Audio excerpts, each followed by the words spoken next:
Ang batang babae ay naghugas ng katawan sa ilog. Handa nang pumasok sa palasyo bilang isang kasambahay. Hindi niya inaasahan na sa daan. Makikita niya si Consort 1 na hinuhubad ang isang eunuch na parang footstool at pinapatay.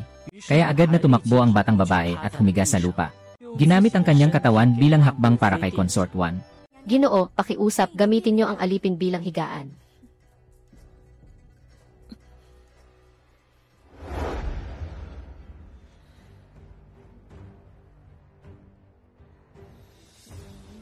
Anong pangalan mo, alipin? Siksukyan Kian, isang doktor na bagong pumasok sa palasyo. Isang aso na marunong makisama. Pumunta ka na lang sa palasyo ng Chang'an para magtrabaho. Salamat, Inang Reyna. Itaas ang karuwahe.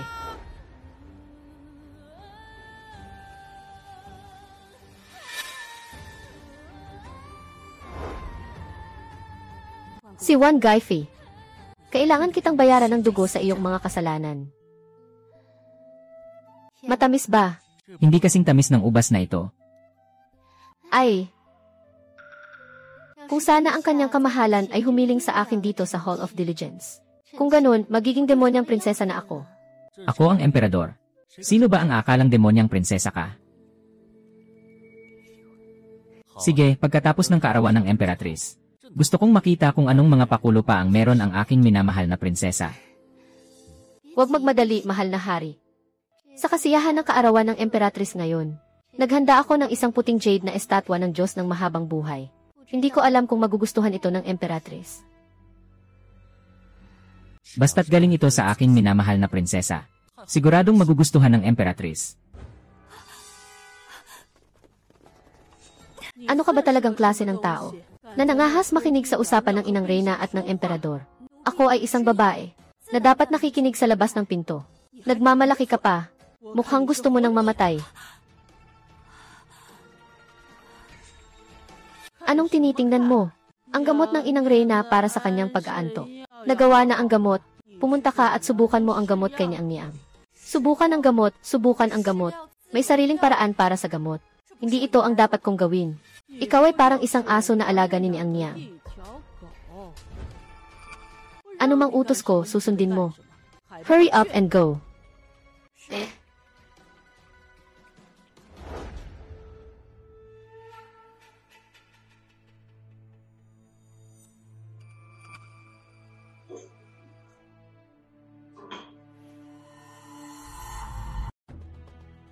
Aking mukha, aking mukha.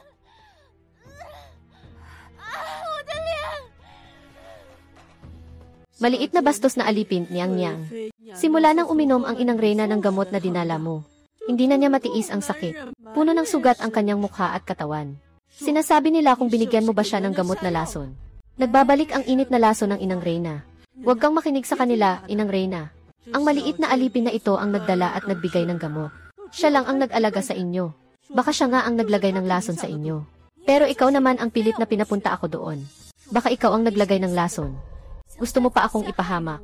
Ikaw, maliit na alipin. Naangkin mo pang ako ang may kasalanan. May paraan ang alipin ng Reyna para pansamantalang mapigilan ang init ng lason. Pero kung magtatagal pa, baka hindi na mapanatili ang iyong mukha. Ano ang paraan? Sabihin mo agad. Kailangan gamitin ang pinakamagandang puting alimango bilang gamot na panimulang sangkap. Sabay sa aking natatanging paraan ng karayom. Maaaring mapanatiling ligtas ang Inang Reyna. Ang late na nito. Saan ako makakahanap ng magandang puting alimango? Parang ayaw mo talagang gamutin ang Inang Reyna. Ihampas ang batang ito palabas. Inang Reyna, may paraan ako para gamutin ka. Mukhang ikaw ang ayaw talagang gumaling ng Inang Reyna. Inang Reyna, huwag kang makinig sa kanya. Baka may masamang balak ang batang ito. Nay, sapat na iyan. Naniniwala ako sa'yo. Anong magagawa ko? Sige lang, gamitin mo. Naalala ko. Ang regalong pangkapanganakan na ibinigay ni Henera sa Emperatrice ay isang puting jade na long life god. Maari akong kumuha ng ilang puting jade na sinulid mula sa ilalim. Sa ganitong paraan, mapapanatili natin ang iyong kaligtasan. Hindi pa rin nasira ang kapakanan. Mas mabuting huwag kang magpakitang gilas. Hurry up and go.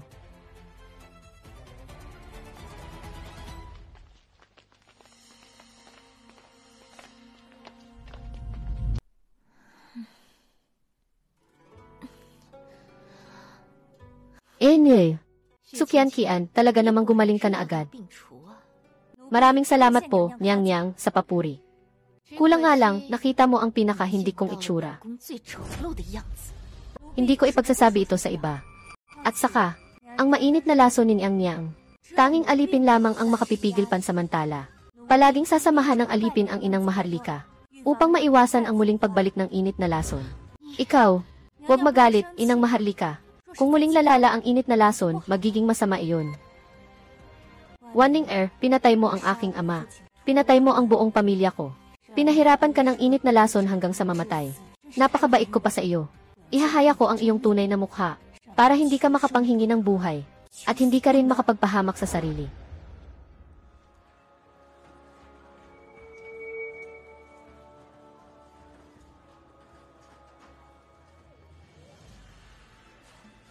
Reyna Dowager, ito ang inihanda kong batong Shoshan para sa inyo. Naway magtagal ang inyong buhay katulad ng South Mountain. Esa, CJ.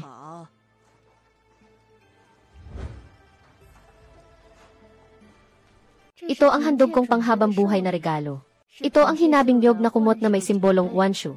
Naway gabi-gabi kang makatulog ng mahimbing, Reyna. Lanan. Tita Xianfei ang pinaka-nakakaalam ng tunay na saloobin ng Empress Dowager. Kami na may mababang kakayahan. Hindi makakatulad sa kanila. Ay, anak na babae, anong regalo ang inihanda mo para sa Empress Dowager? Ako ay naghanda ng isang puting jade na panghabang buhay na anghel. Ang puting jade longevity star ng Reyna Ina ay isang marangal na concubine na gumagawa ng mga tao, na espesyal na inutusan mula sa South Sea. Interesado si concubine Wangge. Emperatrice, pakiusap tingnan ninyo. Ang aking mga mata. Ang aking mga mata.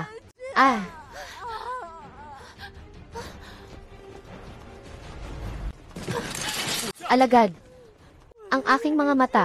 Mga tauhan, hilahin niyo siya palabas para sa akin. Reyna, iligtas ninyo ako. Wan Gaifia. Nangangahas kang magkasala. Pagsamba. Gusto mo bang sabihin na ikaw ay inusig? Hindi ba't ikaw ang naghandog ng puting jade na Diyos ng buhay? Ako nga, pero hindi ko alam. Bakit bigla itong nagkapira-piraso? Talagang wala akong kaalaman.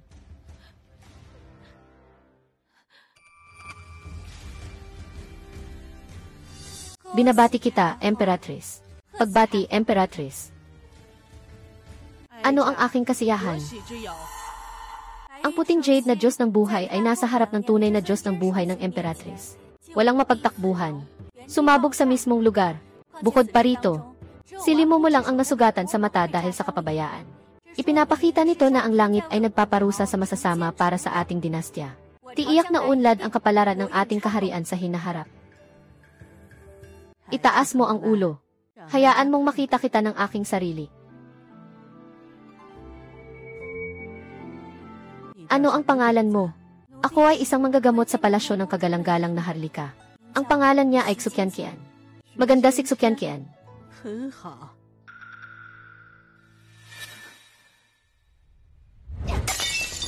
Ano ba talaga ang nangyayari sa'yo?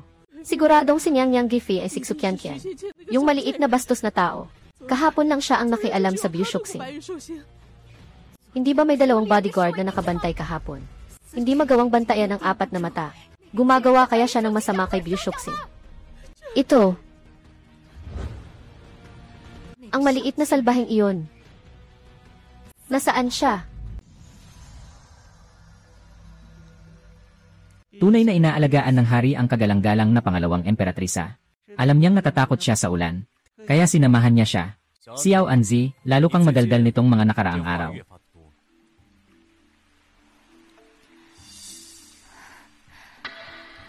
Sino iyon dyan? Nakita ang hari.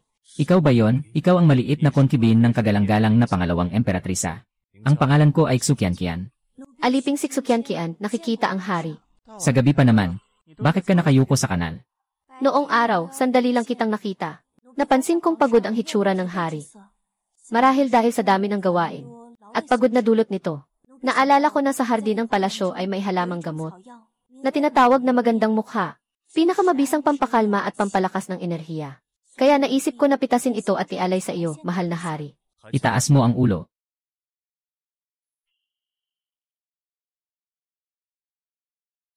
Isang magandang mukha ng isang dalaga. Sa tingin ko, mahal na hari. Bagaman ang bulaklak ay tinatawag na maganda, hindi ito kasing ganda ng mukha ni Binibining Qianqian. Ito ang tunay na magandang mukha. Ako ay nanginginig sa lamig. Huwag hayaang madala ang lamig sa iyo, mahal na hari. Mainit ang apoy sa palasyo ko ngayon. Bakit hindi ka sumama sa akin pabalik sa palasyo para magpalamig? Alipin po. Mas mabuting sundin ang utos kaysa magpakita ng paggalang.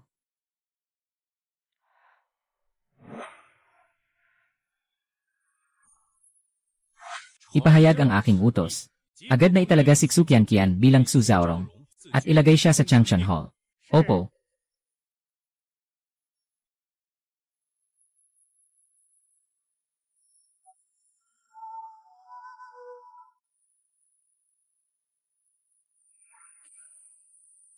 May masamang nangyari. Inyong kamahalan.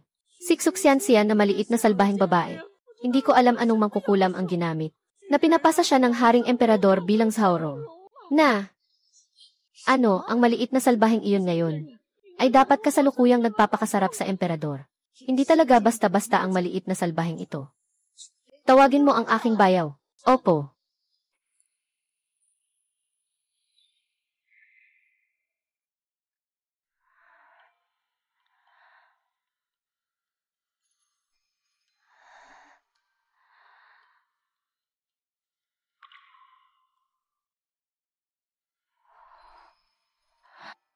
Ang alipin ng emperador ay mula sa mababang angkan. Lubos na natatakot. Nagtatangkang mang-ani ng bulaklak para sa akin. At naglakas loob pang banggitin ang reyna. Mahal na emperador, ako ay nahadlangan ng mga katulong. Kung sakaling malaman ng reyna, Tiyak na siya ay magagalit. Na ikaw at siya ay magkapareho ng katayuan. Kung sakaling siya ay mang-api sa'yo dahil dito, tiyak na siya ay mapaparusahan. may isa pa akong kahilingan. Sabihin mo lamang, mahal na kapatid. Kagalang-galang na hari, maaari mo ba akong tulungan na ipaliwanag ito kay Ginang Defe? Kung tutulungan kitang magpaliwanag, ano naman ang mapapala ko? Wala akong anumang ari-arian, ang tanging meron ako ay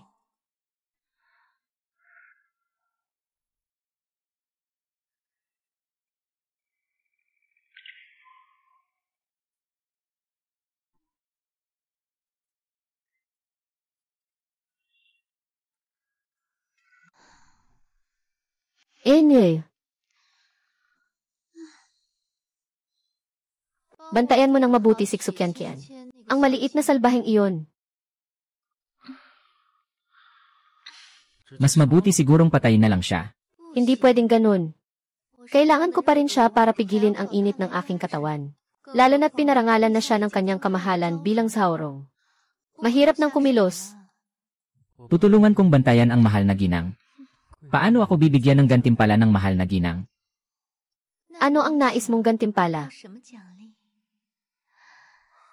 Bakit hindi ako bigyan ng mahal na ginang ng anak? 5 taon na ang nakalipas, ikaw ang nagdulot sa akin ng pagbubuntis. Matapos ang pagpapalaglag, nahawa ako ng init ng katawan. Gusto mo pa rin akong ipagbuntis. Lene. Ayos.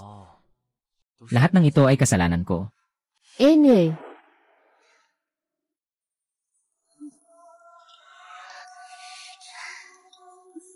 Si Xu Zhaorong ay naglakas loob na paalisin ang Her Majesty. Talagang dapat parusahan ang mga alipin. Aking ipapaalam kay Wan Gifi na dumating. Her Majesty ay narito. Narito.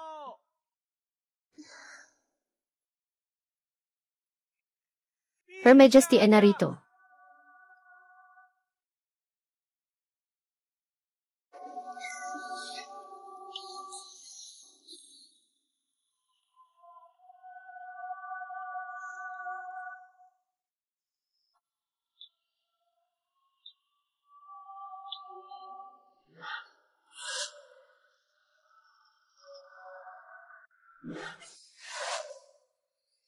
Kayo na nga dumating, Your Majesty. Akala ko may bagong minamahal si Your Majesty. Nakalimutan na ako. Paano naman? Mahal na Reyna, likas ang kagandahan mo. Paano ko makakalimutan ka? Alam ko na nananatili pa rin sa puso ni Your Majesty ang alaga kong ito. Matagal na akong naghihintay na bumaba si Your Majesty.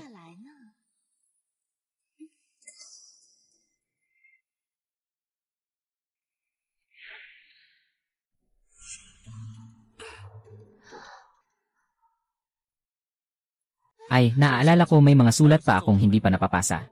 Mahal na Reyna, matulog ka na muna. Umalis na ako. Ngayon, Hari. Tama, ipinagkatiwala ni Xu Zaorong sa akin na ipaliwanag sa iyong mahal na asawa. Ang pagtatalaga sa kanya bilang Zaorong ay pabor ko. Huwag magalit ang iyong mahal na asawa. Hari. Paano makalakas loob ang isang walang hiya na makipag-ugnayan sa hari?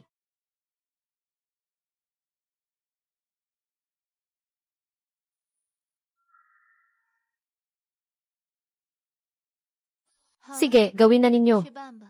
Maglinis kayo ng maayos. Kapag natapos na ninyo, ipinagkakaloob ko sa iyo.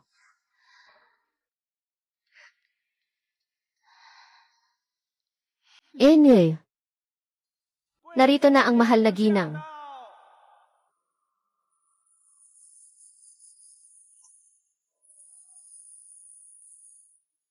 Ako po ay bumabati sa mahal na ginang. Ako po ay bumabati sa mahal na ginang. Lanan. Ano ang balak ng mahal na ginang? Sukyankian. Gumamit ka ng pampalandi upang akitin ang kanyang kamahalan at hindi ka pa rin umamin. Hindi ko kailanman ginamit ang pang-akit na gamot. Anong kasalanan ang mayroon ako? Hanapin mo ako.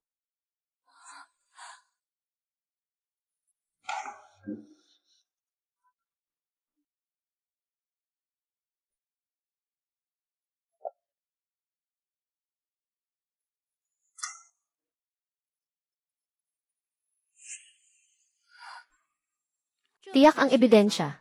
Gusto mo pa bang umangal? Hindi ko kailanman nakita ang pulbos na ito. At matigas ang ulo mo pa. Sa tingin ko, gusto mong maranasan ang lahat ng 72 na parusa sa ilalim ng pinuno ng sininga. Bago ka magsabi ng totoo, saka ka lang magsasabi ng totoo. Ikaw ay pinuno ng mga bantay ng haring puno.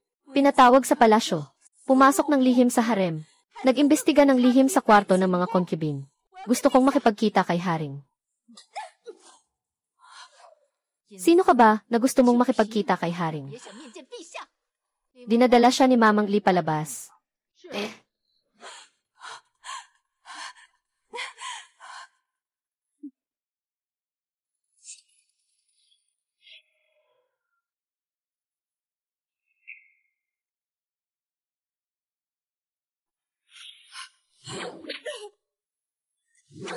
Pinipilit mong magmatigas. Pinipilit mong magmatigas. Pinipilit mong magmatigas. Pipilitin kitang maging matigas ang dila. Maliit na masamang tao, ngayon ay ipaparamdam ko sa iyo ang hirap ng mabuhay. At ang hirap ng mamatay. Wala akong ginawang masama, wala akong ginawang masama. Kung hindi ka makahanap sa akin, malaki ang magiging kasalanan mo. Ano ka ba talagang halaga? Para sa kanya, ikaw ay isang bagong bagay lamang sa loob ng 2 araw. Kapag nawala na ang pagkabagong ito, sino pa ang makakaalala kung sino ka? Maliit na salbahing babae, ginawa mong bulag ang isang mata ko. Ngayon ang araw ng iyong paghihiganti. Bukas, maghihiganti pa ako para sa inyo.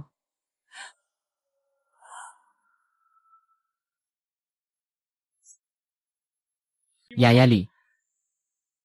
Biglang sumiklab ang init ng karamdaman ni Haring Guifei. Kailangan ng maliit na salbaheng ito para magtusok ng karayom at magpagaling. Kung ganito natin siya pinahihirapan, paano pa siya gagamot sa Haring Guifei? Mas mabuti pang palayain mo na ako agad. Kung hindi, baka mahuli pa tayo sa oras. Hindi na mapapanatili ang mukha ng emperatris. Mama. Sige na. Dalhin na. Dalhin na.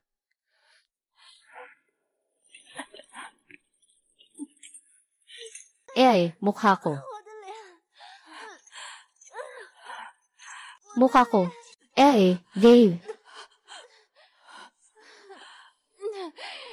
Kailangan kong alisin ang laso na ito sa katawan mo. Ang aking kaalaman sa medisina ay mababaw lamang. Hindi ko kayang ganap na pagalingin. Sadyang ginawa mo ito. Kung matutulungan ko sanang alisin ang init na laso ni Inang Hara, ako ay magiging walang silbi sa inyo. At kapag sinabi ni Inang Hara na mamatay ako, wala na akong ibang magagawa kundi mamatay. Ano po ang dapat kong gawin? Sumagot sa lasing na babae. Ang puso ng isang manggagamot ay mapagmalasakit talaga. Huwag po kayong mag-alala. Sa salitang masamang babae. Ano ba talaga ang gusto ninyo? Basta't hindi ninyo ako pinapahirapan. Hindi ako makakalaban sa inyo. Paano? Salamat sa inyo. Bakit hindi tayo gumawa ng kasunduan? Ibibigay ko ang reseta sa inyo. Tuwing sumasakit ang inyong katawan, kailangan lang uminom ng sabaw para maibsan ito ng 1 oras. Sa loob ng 1 oras na ito, dadalhin ko ang karayom para sa inyo, Inang. At mapapanatili ang inyong kalagayan sa loob ng 10 araw. Nasa atin ang pagkakasalungat. Paano? Kung hindi ka pa rin magdedesisyon, mawawala na ang iyong magandang mukha. CJ, sasagutin kita.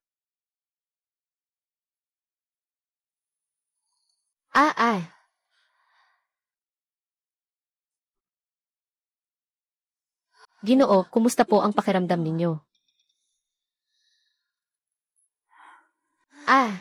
Mas maganda na po ang pakiramdam ko. Pagdating ng hari, Madam Lee, dalhin niyo na siya palabas. Opo.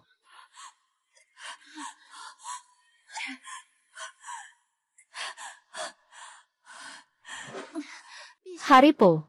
Hindi na po kailangang magpakababa ang mahal kong asawa. Mahal kong asawa, maupo na po kayo.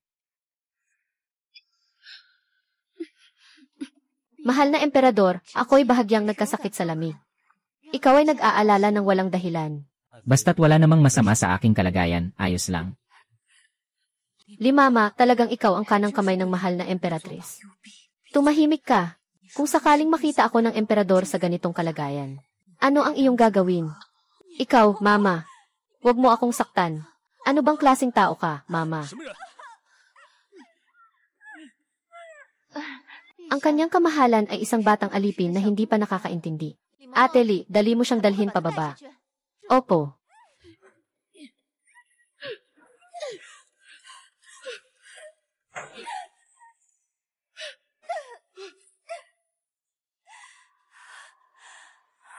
Miss,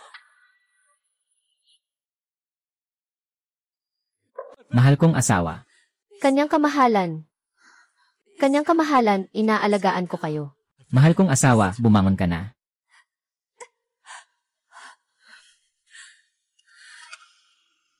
Ito ba ang sinasabi mong batang alipin? Sabi ng kanyang kamahalan. Ano ang nangyari? Si Limama ay nagulat sa emperador. Ito ay Sixus Haorong. Gamit niya ang pampalakas ng damdamin upang linlangin ang emperador. May matibay na ebidensya. Kaya nahuli ko siya.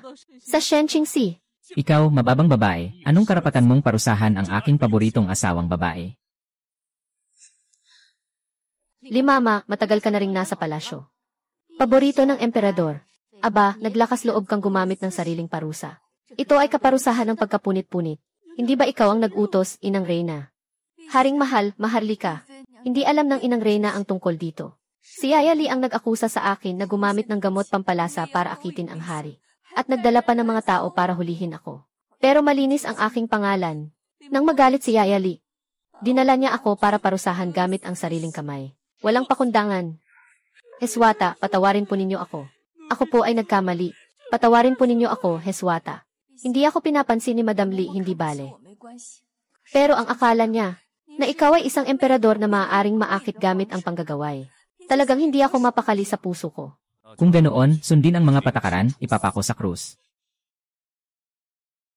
Ipasa mo siya sa akin, ayos lang ba? CJ.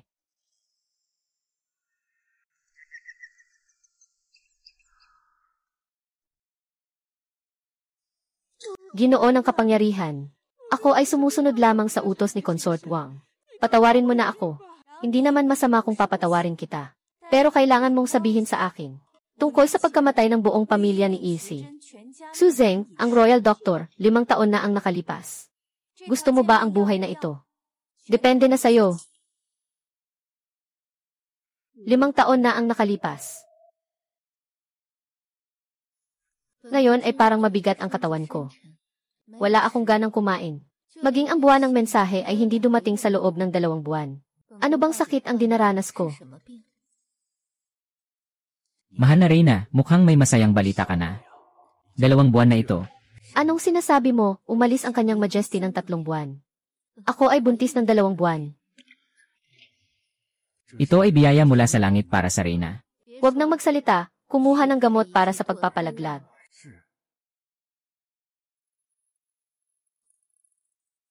Susan, ayok pong ipakalat ang nangyari ngayong gabi. Ako ay tiyak na mananatiling tahimik. Sa mundong ito, tanging ang mga patay lang ang makapagtitiwala sa akin. Ginoo, patawarin niyo po ako. Ginoo. Umalis ka na, ako ay magpapakita ng awa. Bigyan ka ng pagkakataong makapagpaalam sa iyong pamilya.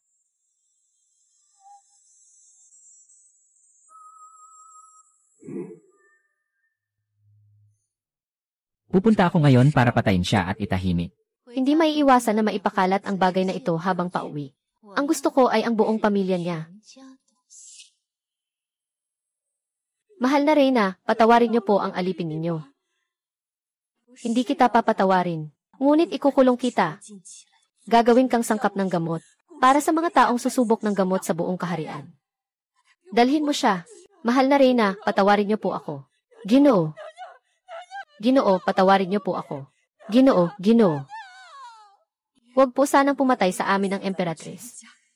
Kailangan kong maghiganti.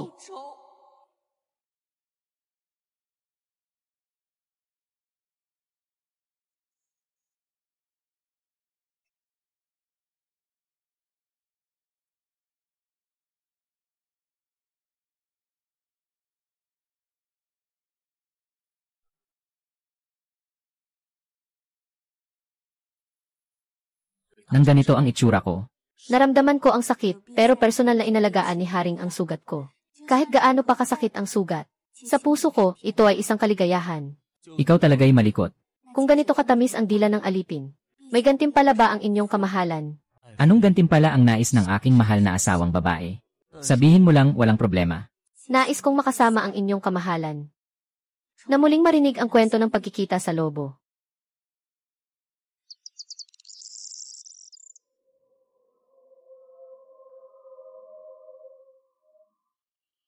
Pati si Limama ay bumagsak sa kamay ng babaeng ito.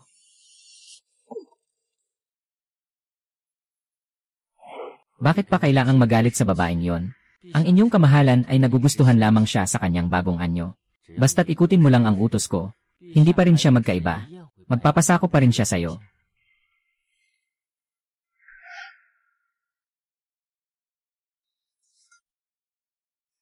Naglilingkod po ako, Ginoo. Nakalabas na ba ang balita? Opo, ayon sa utos ninyo, Ginoo.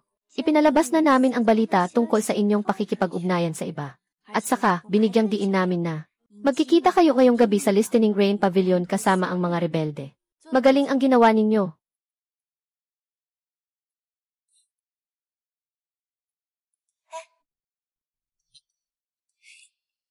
Saan galing itong batang lalaki mula sa bayan?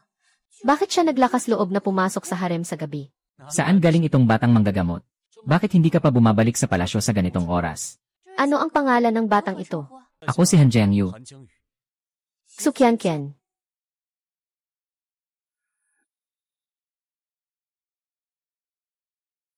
Huliin ninyo ang mga salarin na ito.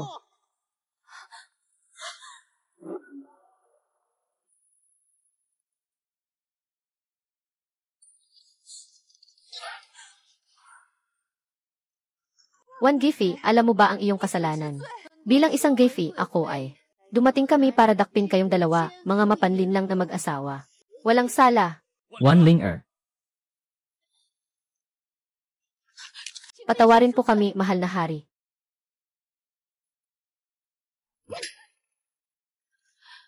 Mahal na hari, nalalaman ko po na si Xukyanqian ay mailihim na relasyon sa isang lalaking tagabayan. Kaya kami ay dumating upang dakpin siya. Nawa po ay maunawaan ito ng mahal na hari. Hindi kayo maganda ang samahan ni Qianqian. Akala mo ba hindi ko alam yon? Haring, ang aking puso ay para sa iyong pangalan. Maraming chismis sa palasyo, lahat dahil kay Xukyanqian. Ipag-utos mong ilagay si Xukyanqian sa malamig na palasyo. Tumahimik ka, si Qianqian ay talagang praktikal. At saka, hindi mo siya pwedeng siraan. Bumalik ka sa iyong palasyo at magmuni-muni.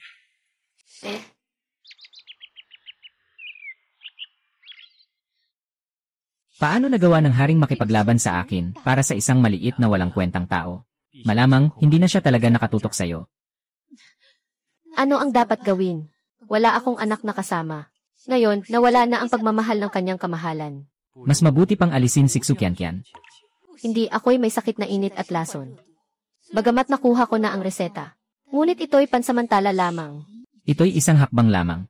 Kailangan ko pa rin siya upang magbigay ng karayom at pigilin ang init at lason. Kailangan mong alisin siya. Gusto mo bang sirain ang aking kaharian? Inang, ako'y maghahanap ng mga dalagang mula sa bayan para sa inyo. Gagawin silang dugo ng inang. Sa oras na yon, iinumin mo ang sariwang dugo ng mga dalaga. At magbabad sa dugo. Maaari pa ring mapigilan ang init at lason. Sige, gawin mo na. Sundin.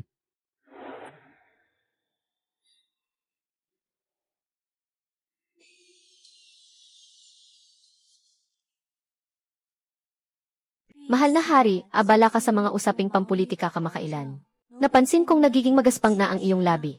Ito ay magandang hangbay chrysanthemum. Dagdagan pa ng goji berries. Ito ay talagang nakakapagpawala ng init at nagpapalinaw ng mata. Talaga namang maalaga ang aking mahal na asawa.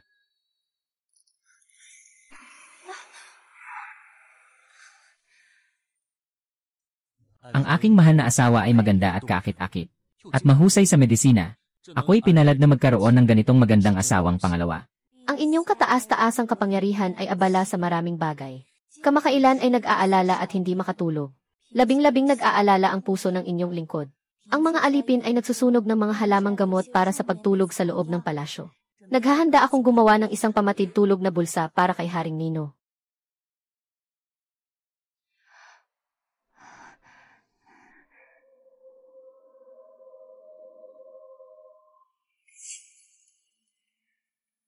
Si Yuaning iyon. Akala ko pa naman na gusto kong iwan ka dito ng ilang araw. Ngunit sadyang inaalok mo ang iyong sarili.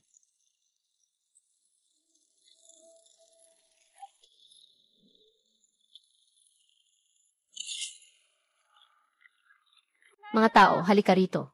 Nabaha na.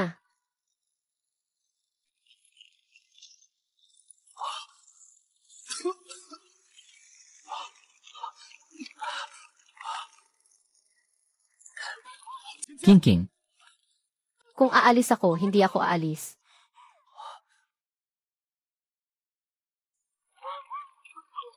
Eh.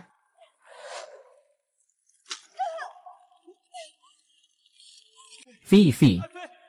Ang buhay ng mga alipin ay walang halaga. Huwag mo akong pakialaman. Bakit hindi ka man lang tumulong? Mahal na hari.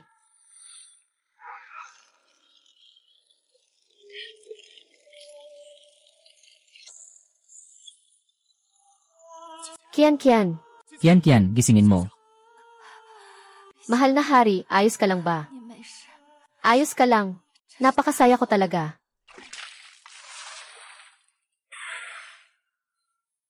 Nasa tubig pa rin. Kung masaktan ang His Royal Highness. Kulang pa ang 10 ulo ninyo.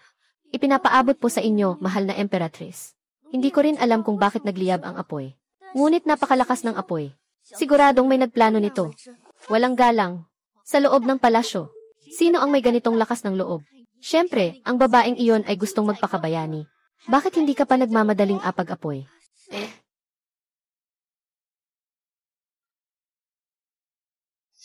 Magandang araw, mahal na hari. Halos nangyari ang masama kay Xuzhaorong sa iyong palasyo. Anong parusa ang nararapat sa iyo? Mahal na ginang, ako po ay humihingi ng tawad. Alam ko po ang aking pagkakamali. Ngunit ngayong araw, habang ako po ay naghahanda ng gamot para sa hari, talagang nakita ko po na may nag-apoy. Ang seguridad sa loob ng palasyo ay lubos na responsibilidad ni Ginoong Yuan. Ang sunog na ito ay dahil sa kapabayaan ni Ginoo Yuan. Nasaan si Ginoo Yuan?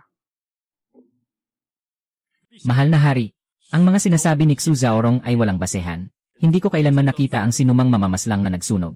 Mahal na hari, ako po ay alipin ninyo. Nananawagan po ako na imbestigahan ng mabuti ang pangyayari. Kung hindi ito gawa ng tao na nagsunog, handa akong akuin ang lahat ng responsibilidad.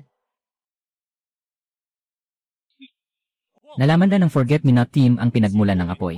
Nasa labas ng tulay yon. Doon, lugar na kaya lang maabot ng isang matandang lalaki. Mayroon ka pa bang sasabihin, Yuan Ning? Ako po ay nagkulang sa tungkulin. Hindi ko pinangasiwaan ang aking responsibilidad. Tingnan mo, ikaw ay nasa posisyon bilang hepe ng Imperial Guards. Sino ba ang gustong umalis, ano pa ang kailangan? Hindi maintindihan ang mga bagay-bagay. Ikaw ay nagdududa kay Xu Zaoy. Alam mo bang ikaw ay nagkakasala? Nagpapasalamat ang hari sa iyong kabutihan. Sa tingin ko, hindi ka na pwedeng umupo sa posisyon ng mahalagang consort. Hari, dahil sa paglilingkod ko sa inyo ng higit sa 10 taon. Alam mo na naglilingkod sa inyo sa palasyo ng mahigit 10 taon. At ganito pa rin ang hindi pagkakaintindi sa mga bagay-bagay. Mukhang sobra na akong nagmamalasakit sa iyo. Maliit na Anzi, ipasa ang aking utos. Ang pinuno ng Imperial Guard na si Yuan Ning ay tinanggal sa tungkulin dahil sa kapabayaan. Inalis at ginawang karaniwang sundalo. Ang mahal na consort na si Wan ay hindi marunong umunawa sa mga bagay. Bumaba ang ranggo at ginawang concubine. Inatasan na makilahok sa mga karapatan ng 6 na palasyo. Ang Zaorong na si Xu ay nagligtas sa akin, may ginawa siyang kabutihan. Iginawad ang ranggo bilang concubine at binigyan ng natatanging titulo. Nagpapasalamat ang iyong lingkod sa iyong dakilang biyaya. Salamat sa biyaya ng Panginoon.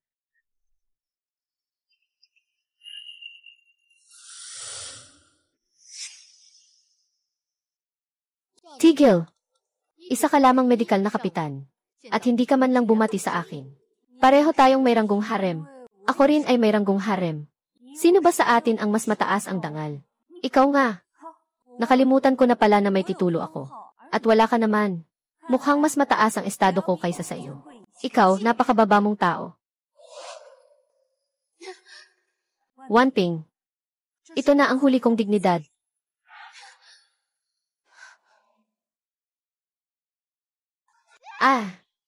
Xu Qianqian. Gusto kong mamatay ka, Ang mukha ko, Umalis ka. Tawagin mo si Yunni.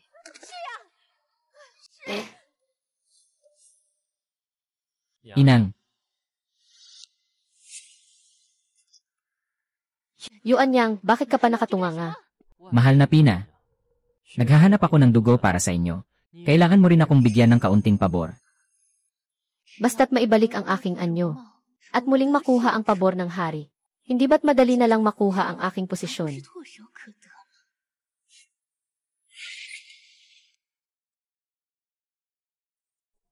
Inang, maraming beses na kayong pinagtaksilan ni Wan Pin. Bakit mo pa siya binibigyan ng pagkain? Pareho naman kayong mga kapatid sa palasyo. Kailangan pa kayong magsama sa hinaharap. Mabait lang ang reyna.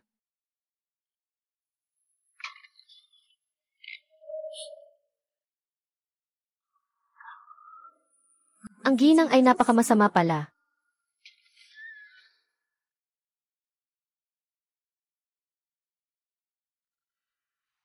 Asat Visan.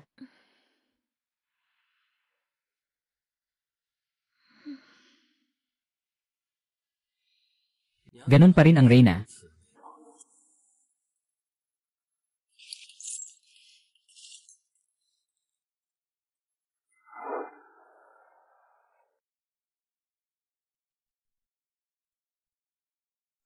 Ako po ay nagsusumamo sa inyong kamahalan.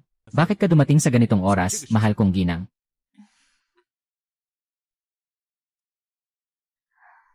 Iniisip ko po kasi nakakababa lang ng ranggo ni Ate Wan. Marahil ay mailabis na takot sa puso. At sama ng loob. Naghanda ako ng ilang gamot para sa pagpapagaan ng loob at pag-alis ng lungkot na nais kong iparating sa ate. Ngunit baka ayaw tanggapin ni Ate Wan Ping. Mas mabuti siguro kung kasama ng hari ang alipin upang pumunta at tulungan akong mangumbinsi. Ilang ulit ka na niyang sinisiraan. Ganoon na lamang ang kanyang kasamaan. Akala mo pa rin na magpapagaling ka para sa kanya. Si Sister Wan Ping lang ang takot na mapag-ibayo sa kanya ang mga concubine. Sa huli, ikaw pa rin ang minamahal niya. Ang nasa puso niya ay para lang sa iyo, Haring. Kaya kung papipiliin dahil sa inyo, pupunta ako. Sa palagay ko, Haring, ang mga concubine. Mas maganda kung si Xiaoan na lang ang magtimpla ng tsa para sa Haring. Xiaoan, manatili ka na lang dito at magtimpla ng tsa.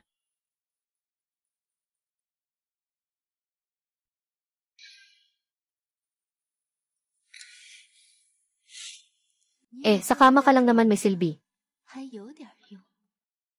Maging kapaki-pakinabang sa kama ng reyna. Ay biyaya ko. Kapag ako ay hindi nakapaki-pakinabang, baka kailangan mo nang palitan ako ng mas malakas.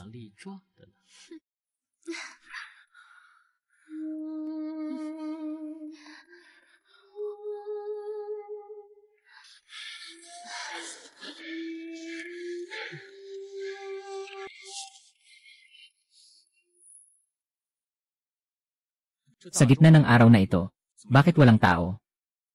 Huwag magalit, mahal na hari. Marahil ay natutulog si Ate Wanping. Ganito na lang. Papasukin natin siya mamaya at takutin siya.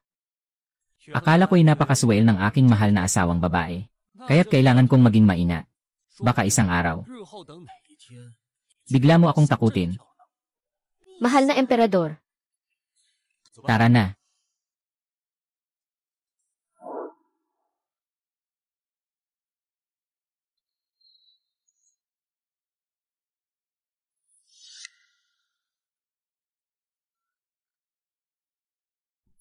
Dalawa kayong may malaking lakas ng loob. Sa ilalim ng liwanag ng araw, kayo'y naglakas loob na gumawa ng ganitong kahalayan. Mahal na emperador, patawad. Kagalang-galang na hari, kagalang-galang na hari. Pakiusap, iligtas ninyo ako. Hindi ka taka-taka kung sinabi mong si Qianqian ay isang mura. Kaya pala sa likod ng aking likod. Marami kang ginawang mga bagay na hindi dapat makita ng iba. Kagalang-galang na hari, sana inyong maunawaan. Palagi akong tapat sa inyo, kagalang-galang na hari. Opo. Ito ang hayop na ito. Siya ang pumipilit sa akin. Tanungin si Ling Er. Bago ka pumasok sa palasyo, may karelasyon ka na ba sa iba? Pagkatapos mong pumasok sa palasyo, paulit-ulit mo akong nililinlang. Ano nang sinasabi mo? Ikaw lang ang iniisip mo. Mahal na hari, si Wanping, ikaw ay paboritong consort ng hari. Kung ayaw mo, sino pa ang makapipilit sa'yo? Kagalang-galang na hari, noong araw na iyon, ako ay nagmamasid ng mga bulaklak sa pasilyo. At ako ay pinilit na hilahin ang hayop na ito sa gitna ng mga bulaklak upang ako'y paghiwalayin. Sinabi pa niya na kung hindi ako sasang-ayon, ipapakalat niya ang pangyayaring ito. Ako ay maliit na tao lamang. Ngunit ang Diyos ay dakila. Kung sakaling masira ang pangalan ng kagalang-galang na hari. Ikaw, salbahing babae, papatayin kita, papatayin kita.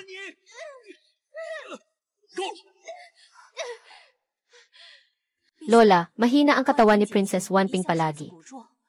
Kung sakaling talaga namang siya ay nainis. Kung ganito nga, ipapadala ko ang utos ko. Ipapababa si Wanping bilang isang ordinaryong tao. Ililipat sa malamig na palasyo. Tungkol naman kay Yuan Ning, maglakad sa ika-4 na palasyo. Your Majesty. Wan Ling Er. Gusto kong mamatay kang walang libingan.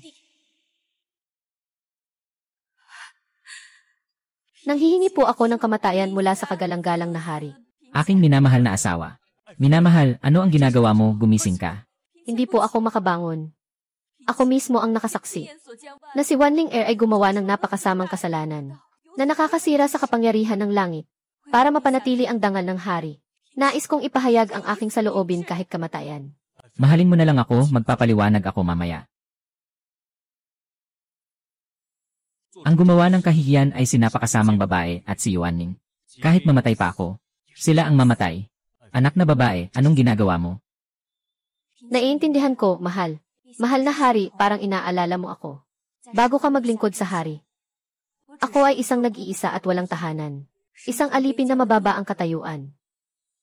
Na naglilingkod sa kanyang kahalagahan. Palagi kong iniisip, ilan kaya ang mabubuting ginawa ko sa nakaraang buhay upang magkaroon ng biyaya na makilala ang kanyang kahalagahan. Tunay ngang ganito ang iniisip ng aking mahal. Ako'y nagsisisi na wala akong swerte tulad ni Wan Ling Er. na maagang nakilala ang kanyang kahalagahan. Ang traidor na ito ay nangahas gumawa ng ganitong kahihiyan. Nakapinsala sa maraming tao. Napakabait niya talaga. Majestad, nais kong sabihin, kung si Wanling ba ay napilitang gawin ito. Ang iyong katauhan ang pinakamarangal sa buong mundo. At si Wanling ay kalahating asawa na sa loob ng maraming taon. Bakit niya pinababayaan ang isang mabuting emperador? At pumupunta pa sa isang pinuno ng Imperial Guards para magtaksil. Ang tunay na damdamin ng isang babae, ito ang pinakamahalagang bagay sa mundo. Kung si Wanling, talagang pinagsamantalahan ng hayop na si Yuanning. Tiyak na may galit siya sa kanyang puso. Mahal na asawang, maaari mong sabihin ng diretsyo. Nais ng alipin, na mas mabuting ipapatay ng diretsyo ang baliw na si Yuanning, upang tuluyan siyang manahimik. At hayaan si Wanling na siya mismo ang magpatupad ng parusa, para rin makabawi siya sa kanyang galit. Ang paborito ng puso ay talagang mabait. Kaya, makikinig ako sa'yo. Na sinasabi mo.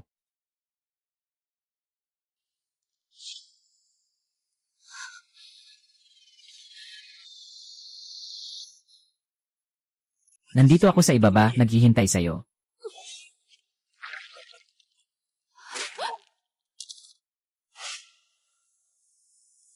Umakyat ako, sugo ng hari. Nagawa na po ng hari ang hatol.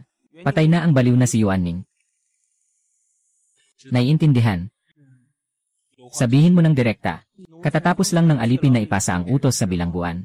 Hindi lumuhod si Yuanning para tanggapin ang utos. At hindi rin nagpasalamat. Talagang nakakainis. Pahirapan siya hanggang sa maging abo. CJ.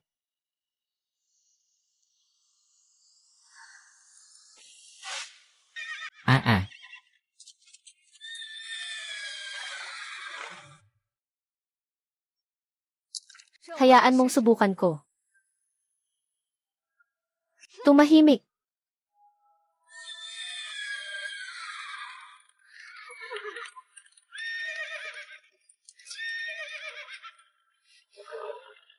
Ha?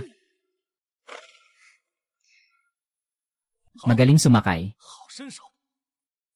Mukhang gusto ng hari ang mga batang babae na marunong magpaamo ng kabayo. Paano naman po, mahal na Reyna? Siyempre, ikaw ang paborito ko.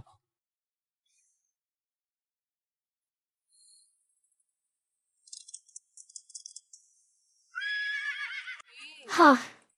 Ito ang royal na lugar ng pag-aalaga ng mga hayop. Sino ka?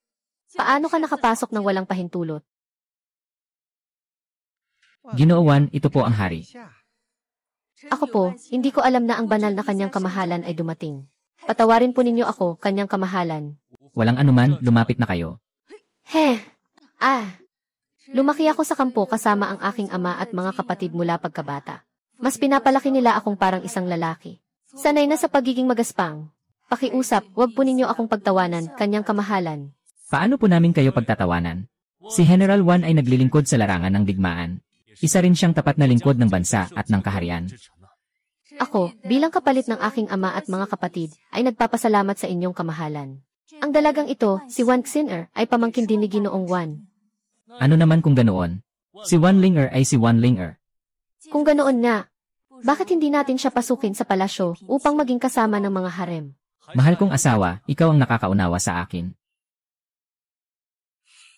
Handa ka bang pumasok sa palasyo upang maglingkod sa akin? Kung makapagsilbi ako sa kanyang kagalang-galang, may tuturing ko nang nagampanan ko ang aking tungkulin. Sige, ipapangalan kita bilang Ningpin. Ano ang tingin mo sa pagiging tagapangalaga ng Yukshu Palace? Maraming salamat po, kagalang-galang. Ngunit, Walang problema kung sasabihin ko. baguhan pa lamang po ako sa palasyo. At katumbas ko na si Ate Shuping. Hindi po ba magagalit si ate? Paano naman iyon? Pareho tayong magkapatid na babae. Ang pagsilbi ng mabuti sa haring-hari ang tunay na mahalaga.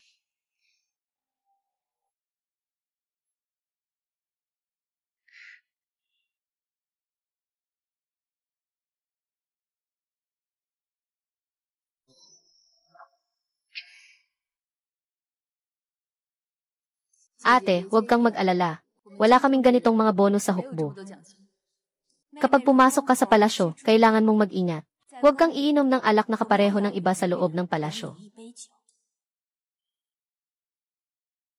Buti na lang at ipinadala ka ng ama sa palasyo.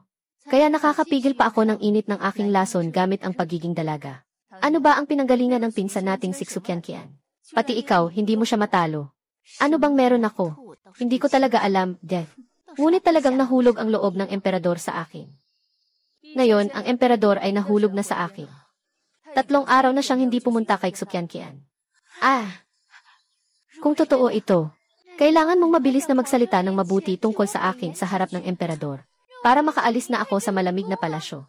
Ate, huwag kang mag-alala. Kung ako'y patuloy na paborito, tiiyak kitang ililigtas. Mabait na kapatid. Ang pilya mo talaga. Naangahas mo pang pisilin ang ilong ko. Alam ba ng hari ang kasalanan ko? Baka naman ayaw siyang masaktan. Ang buong kaharian ay akin naman. Ano pa ba ang hindi niya kayang bitawan?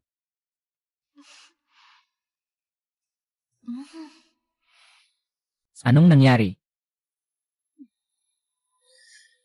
Narinig ko mula kay tatay na ang ate ko ay nasa palasyo rin. Pero kahit matagal na akong nasa palasyo, hindi ko pa siya nakita. Medyo nami-miss ko na ang bahay. Iniisip ko na kung kasama ko lang ang ate ko. Siguro mas magiging magaan ang pakiramdam ko. Nagkamali ng malaki ang ate mo. Kaya siya pinarusahan at itinakwil sa palasyo. Your Majesty. Ako po ay nag-iisip. Mas mainam siguro kung ipapadala ninyo ang ate ko palabas ng malamig na palasyo para maipakita ko ang aking paggalang sa aking tiyuhin at ama. At para na rin mapahirapan ang pinsan kong babae. Bilang parusa. Sige na. Maraming salamat po, Your Majesty. Mali ang inyong pag-ugali, Empress. Nakita ko si Consort Ning. Bakit hindi ka nagpatira pa at nagbigay galang? Ako ang pinsan niya. Sa usaping damdamin at katwiran, dapat siya ang bumisita sa akin. Akala mo ba ay isa ka pa ring mataas na Wangifi? Ngayon, isa ka na lamang sa mga pinakamasasamang katulong sa Yuxu Palace. Tangjayan. Mas mabuti pang maging tapat ka. Maaari kitang iligtas mula sa malamig na palasyo. Pero maaari rin kitang ibalik doon.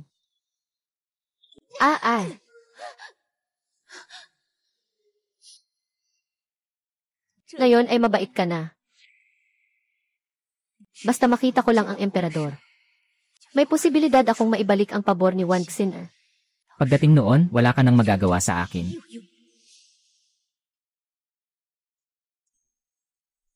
Haring mahal, niluto ko po para sa inyo ang sabaw ng kalapati. Ako mismo ang pumatay sa mga kalapati. Alituntunin sa palasyo. Sa oras ng mga usaping pampamahalaan, iisa lang ang maaaring nasa tabi ng hari. Aba, sa hukbo wala namang ganito karaming alituntunin.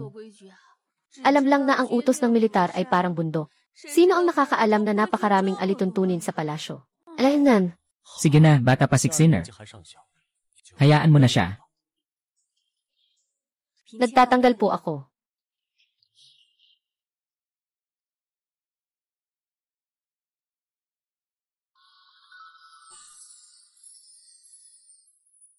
Mabuti naman at nakakapagpigil ka sa iyong sarili, bata. Ang emperatrice ay huwara ng 6 na palasyo. Naisip ko na basta't ito ay gusto ng emperatrice. Tiyak na makakapagpabuti ito sa sarili. Kaya nakakapagpahinga ako.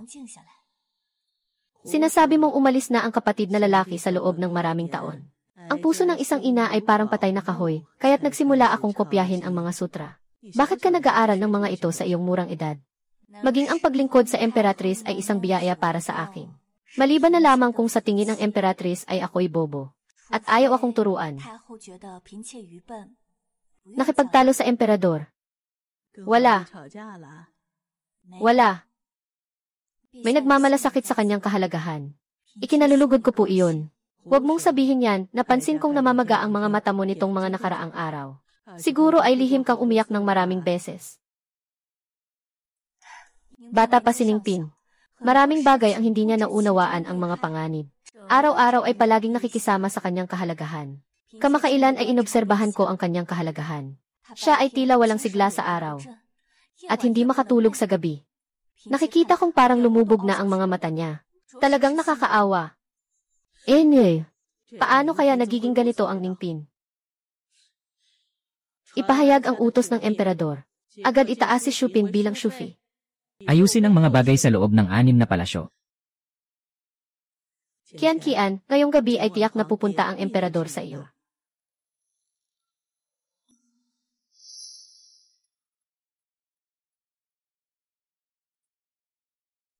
Nakatanggap na po ang inyong lingkod, kagalang-galang na hari. Narinig kong muli kang nagreklamo sa Empress Dowager. Nagsiselos lang ang alipin ninyo. Ugali ng bata. Hindi ako papayag. Ngayon ay may bago na ang inyong kamahalan. Hindi na ako kailangan. Paano naman yon? Kamahalan. Mayroon na po akong. Ano ang sinabi mo? Sa mga araw na ito, palagi po akong pagod, at madalas akong masuka, kaya't sinuri ko ang sarili ko. Hindi ko inasahan na ito ay tanda ng pagbubuntis. Natakot akong mali ang aking pagsusuri, kaya't kumuha ako ng doktor ng hari. Sabi ng doktor, ako ay 2 buwan ng buntis. 2 buwan pa lamang ang pagbubuntis ng inyong kamahalan, at hindi pa matatag ang posisyon ng sanggol. Inyong kamahalan, mangyaring maupo na po kayo agad.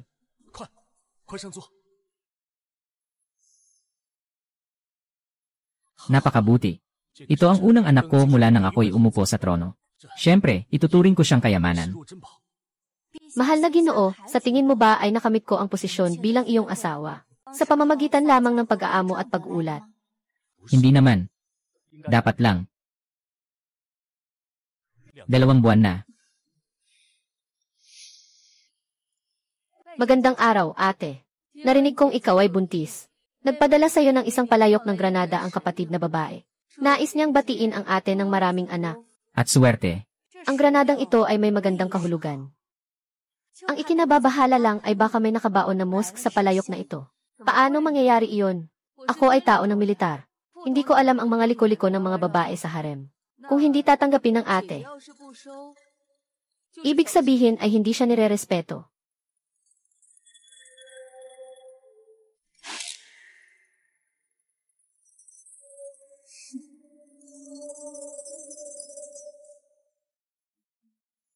Gusto mo bang makipaglaban sa akin? Medyo bata ka pa, kapatid.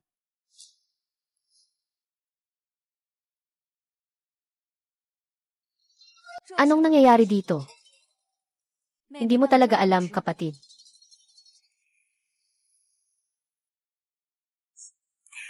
Kung hindi mo alam, kapatid, ibig sabihin ay si Wanpin.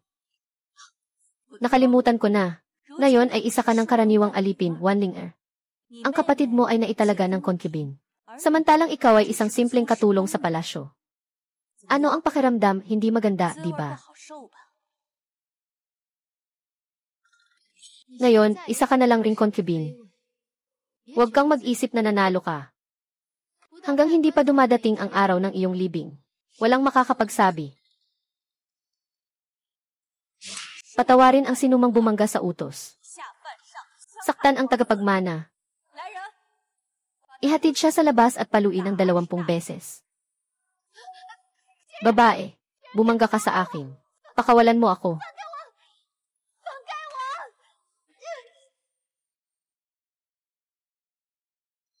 Ang tinatamaan mo ay ang ate mo. Hindi ka ba magmamakaawa para sa kanya? Ang tinatamaan mo ay ang simpleng aliping babae. Ano ang kinalaman ni Wanlinger sa akin? Mula pagkabata ay inaapi niya ako. Kung papatayin mo siya, parang tinulungan mo rin ako. Kaya pala pinapayagan ng kapatid na babae si Consort 1. Inilibing ang amoy ng mosque sa lupa. Gusto nilang gamitin ang kamay ko para. Ang ate ay matalino. Bakit kailangang sabihin ng sobrang halata? Ako ay isang anak ng pamilya ng mandirigma. Hindi ko kailanman natutunan ang mga kasanayang ito sa palasyo. Haha, nga ate. Kapag nakita niya ang hari, siguradong papatayin ka niya. Pakitakpan mo ang bibig niya.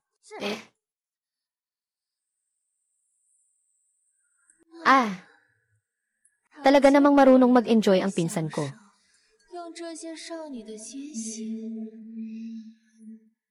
Talagang nakakapagpaganda ng balat. Maghanap pa ng ilang blood slave dito. Ang mga batang babae na ito ay walang silbi.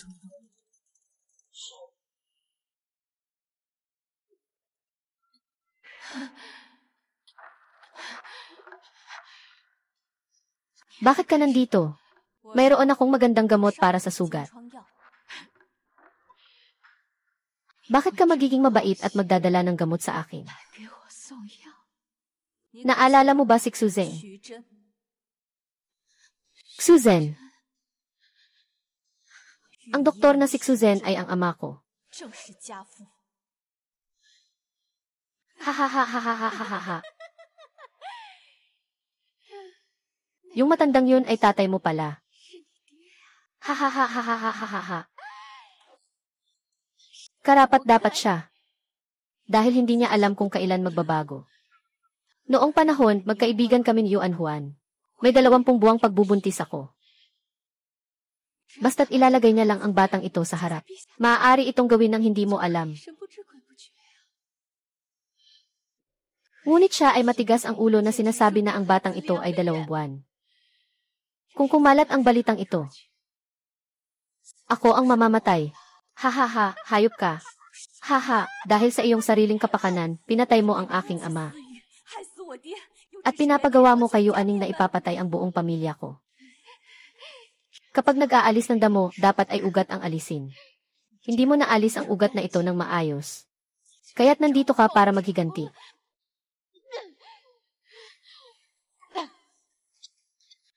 Ikaw.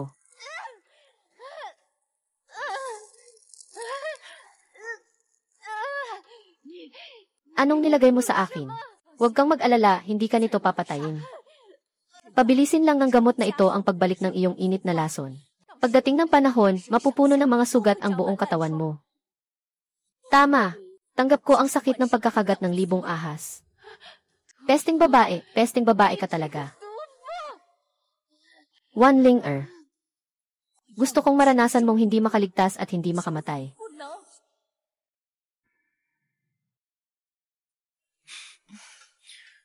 Mahal, komportable ka ba? Mahal na hari. Matagal na tayong nasa palasyo. Bakit hindi ka pa rin marunong sa mga alituntunin? Kung ako ang tatanungin, masyadong pinapabayaan ka ng mahal na hari. Kaya naman nagiging walang modo ang kapatid. Paano ko maihahambing ang sarili ko sa kapatid? Sanay akong maging magaspang. Hindi ko kayang makipagsabayan sa kapatid na may marangyang buhay. Araw-araw iniisip kung paano mapasaya ang kanyang kamahalan. Hindi kailanman sinubukan ng kapatid na babae na mapasaya ang kanyang kamahalan. Biro lang iyon. Huwag mo masyadong seryosohin, kapatid na babae. Ako ay anak ng isang general. Hindi ko maintindihan ang mga palikot-likot ninyo sa loob ng harem. Sige na nga. Bakit ka bigla na lang pumasok ng ganito nang walang paalam? Narinig ko na may 2 bagong mabangis na kabayo sa lugar ng pagsasanay ng hayop. Walang sinumang nakokontrol kung ang prinsesa ay naisubukan. Sang-ayon ako. Gusto kong samahan ni Haring kasama ako. Abala ako sa trabaho. 1 oras lang naman. 1 oras lang. Siguradong mapapamahalaan ko ang matinding kabayo. Gusto mo bang makita? CJ. Ang ate na si Consort Shu ay mahina ang katawan at buntis. Hindi na angkop pumunta sa lugar ng mga hayop. Ngayon, ang mga alipin ni Haring maisupling na dragon ay may sariling enerhiya ng dragon na nagpoprotekta sa kanila. Siyempre, malakas ang katawan nila. At saka, nais ko ring makita ang kabayanihan ng aking kapatid na babae sa pagsasanay sa mga kabayo. Sige, walang problema. Pupunta tayo ng sabay kasama ko. Siguradong magiging ligtas tayo. Ang bait-bait ni Haring Mahal sa akin.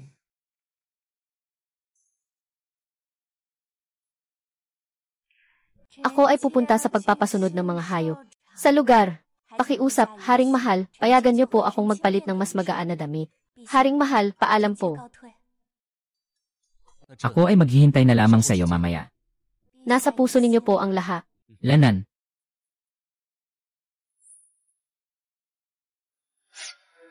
You.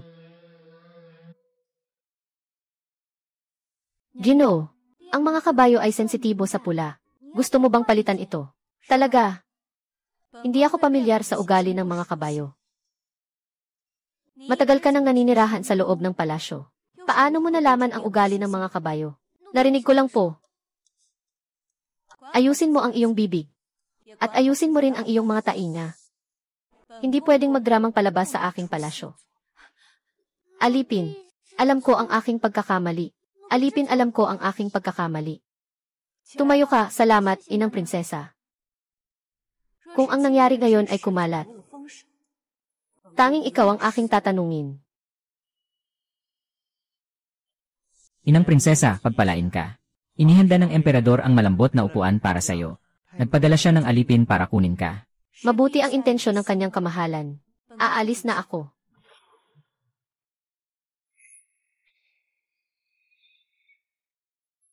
Ayos, tunay ngang anak ng General Wan.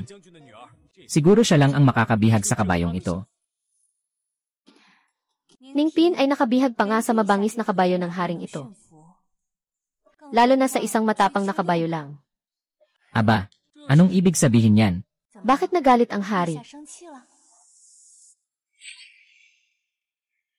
Daan. Sumigaw. Ha?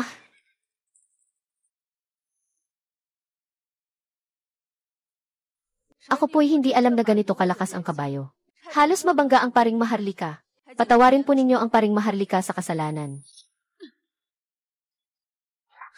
Kung hindi mo mapakontrol ang kabayong ito, huwag mo nang dalhin dito ang kabayo. Kung masasagasaan nito ang anak ko sa sinapupunan, maaaring mong panagutin ang sarili mo, o kaya imapinsala ang hari. Sino ba ang hindi mabilang na tao sa inyong pamilya na maaaring mapatay? Your Majesty.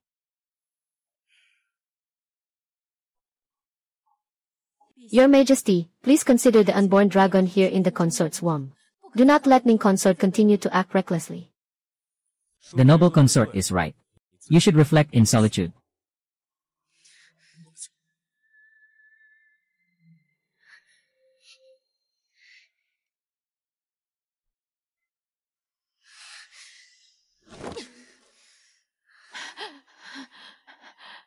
Sister! Help your sister. Now you dare to pull on his white clothes with anything you have. Ha ha ha.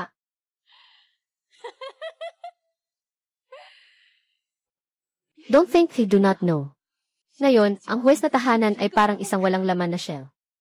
Kung hindi dahil sa pagpapasok sa iyo ng aking ama sa palasyo, maaaring hindi ka nakakaranas ng magagandang araw ngayon. Noon ba maganda ang huwes na tahanan? Ngayon ay maganda na rin. Ako ay isang emperador, isang karapat-dapat na ningpin. Sa tamang panahon, muling mabubuntis ako tulad ni Xuqianqian na may dragon fetus. At sa panahong iyon, kakailanganin ko pa rin ang tulong ni Uncle. Mali ang sinabi ni ate, kasi may hinihiling si ate sa'yo. Pag hinihiling ka ni ate, maaari mo ba akong bigyan ng isang dalaga? Hindi pwede yan. Hindi pa nga sapat ang mga dalaga para sa akin. Paano mo naman maibibigay sa'yo itong inutil? Ah! Bakit mo kailangan ang dugot, alipin? Salamat na rin sa paraan ni ate. Nalaman ko na ang paggamit ng sariwang dugo ng dalaga para magpabango. Hindi lang makakapagpasmooth ng balat, kundi mapapanatili pa ang kabataan magpakailan pa man. Kung iyon ang ideya ni ate. Sige, bigyan mo ako ng isang magandang regalo, ha? Kung itatabi mo pa siya, may silbi pa ba siya sa'yo? Haha.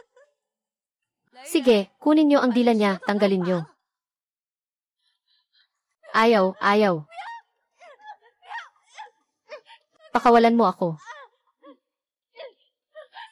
Pakawalan mo ako, huwag. Hindi, hindi. Ina, naputol na ang dila ng malaswang babae na yon.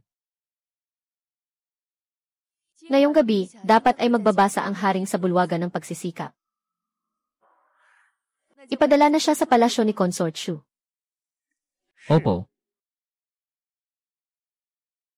Ha?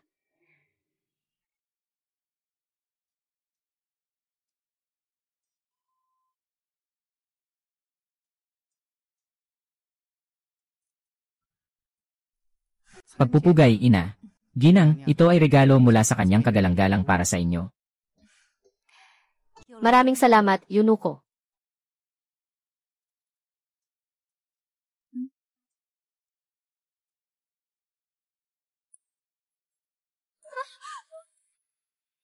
Nyu.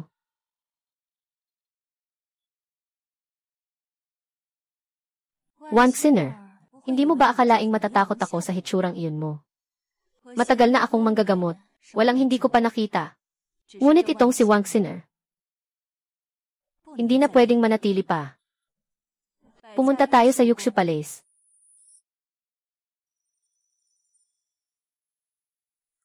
Ang late na. Bakit nandito ang ate? Ningpin, nagpanggap ka ng utos mula sa emperador. Ito ay isang krimen ng panlilinlang sa emperador. Mukhang nakatanggap ka ng regalo, ate. Pinagsama ko ang iyong mortal na kaaway na si Wanling Er sa ganitong kalagayan. Dapat kang matuwa.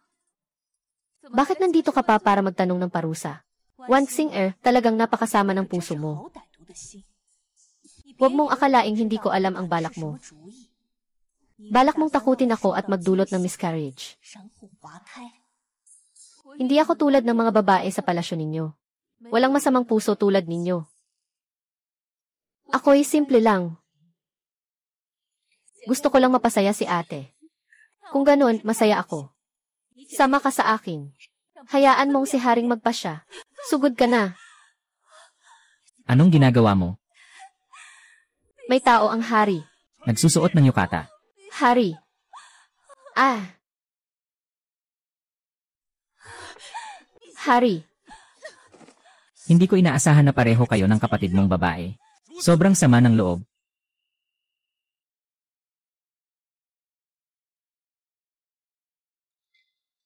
Anyway.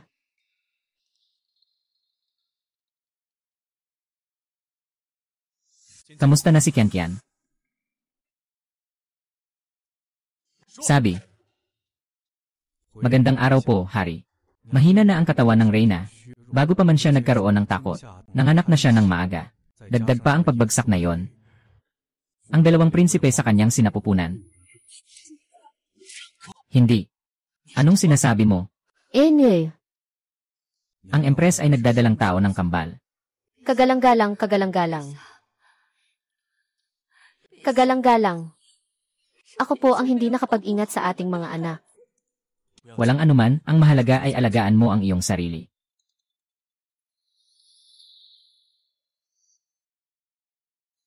Ah, pangit na babae. Hindi ako iyon, hindi ko siya itulak. Siya ang humila sa akin. Doktor, kakatapos lang niyang sabihin. Natakot siya. Ano ang nangyari na nakatakot sa kanya?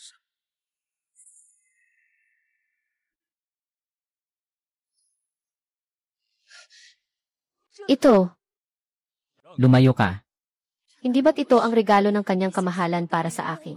Kailan ko ba ibinigay sa iyo ito?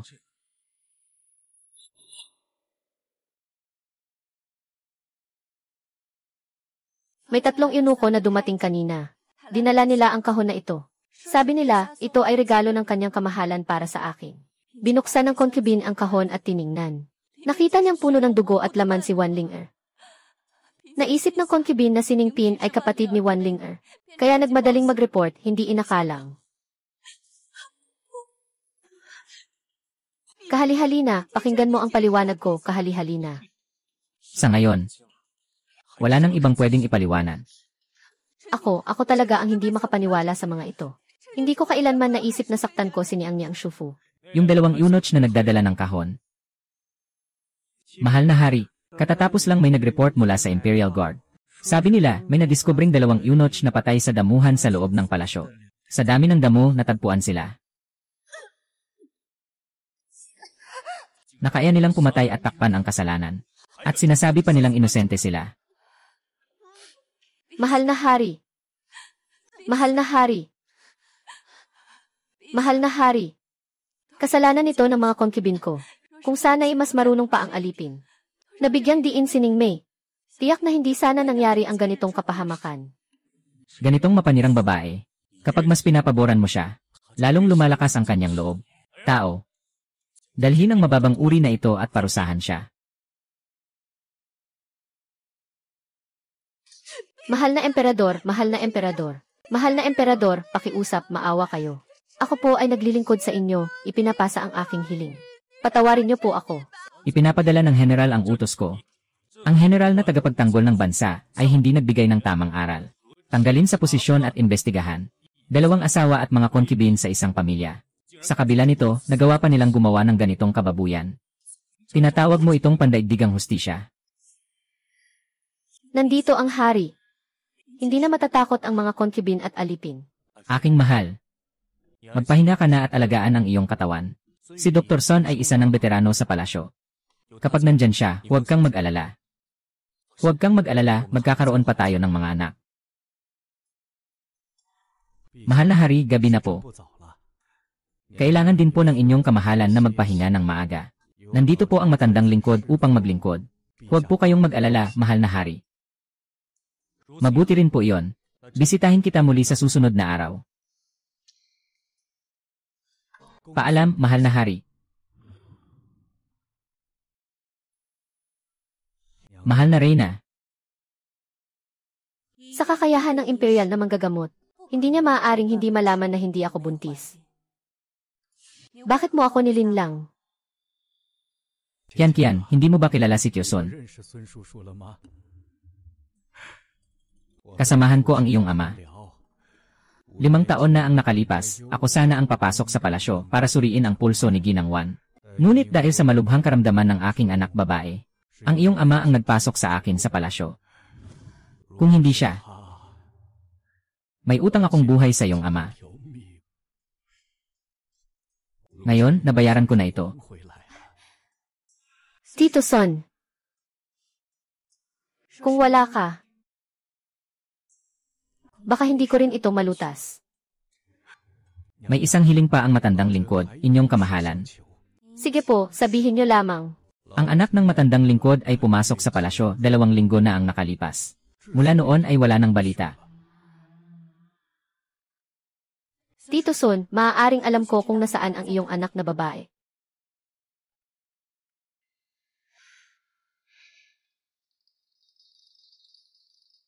Tito Son, tingnan mo kung nandito ang iyong anak na babae.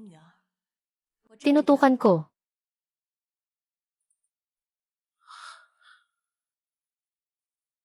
Wala.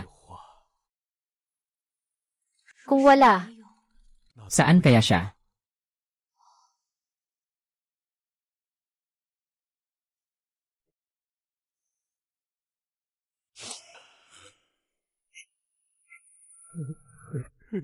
Anak.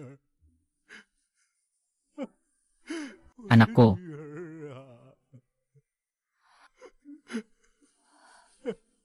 mga magkapatid na babae ng pamilyang Wan, Tito Son. Patuloy na ginagamit ang dugo ng isang dalaga upang mapanatili ang kagandahan. Kahit na siya'y pumanaw, ngunit ang utang ay hindi mawawala. Tio Son, maaari bang nais mong lumabas at magpatotoo laban sa mga kapatid na Wan? Handa ang matandang lingkod. Kami rin ay handa. Kami rin ay handang magpatotoo. Hi!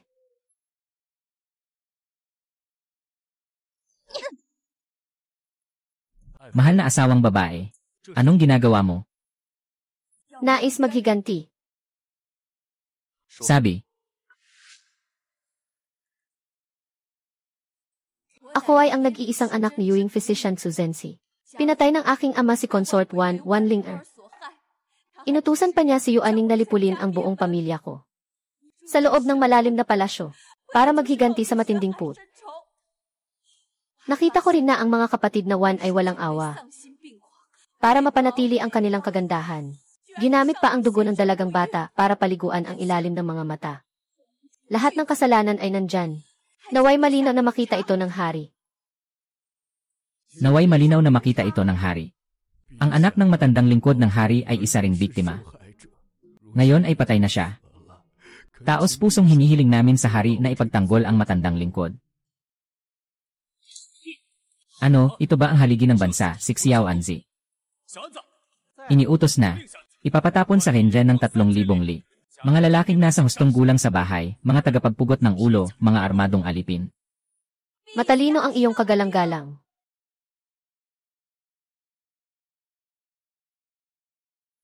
Mahal kong asawa. Ako pala ay isang hangal. Sa mga araw na ito, pinasan mo ang lahat ng paghihirap. May isa pa akong hiling. Mahal kong asawa, sabihin mo lang ng walang alinlangan. Nais kong lumabas ng palasyo at magtayo ng klinika. Upang maglingkod at magligtas ng buhay. Mahal kong asawa, seryoso ka bang isusuko ang karangyaan at kayamanan?